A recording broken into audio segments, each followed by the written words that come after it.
मित्रांनो, 3.5 शक्तिपीठांचं अनन्य महत्व असं आपल्या महाराष्ट्रामध्ये आहे. आणि या शक्तिपीठात येत आहे आई तुळजाभवानी, आई सप्तशृंगी, आई रेणुका माता आणि त्याचसोबत आई महालक्ष्मी.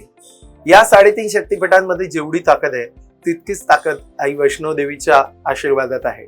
तिची अखंड देवणारी ज्योत या ठिकाणी आपल्याला अनुभवायला मिळते. तिथल्या मंदिरातून प्रज्वलित करून आणलेली ही ज्योत इथपर्यंत तेवते आहे. या ज्योतीचा आधार घेत आपण सगळे प्रकाशमय करूया.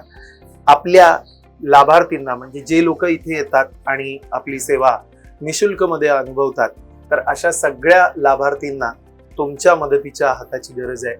नवरात्रोत्सव आपण साजरा करतोय, दांडिया गरबा खेळतोय, पण खरा आनंद या देवीच्या आणि तिच्या राजस्थान मधल्या या बाळांसोबत आहे.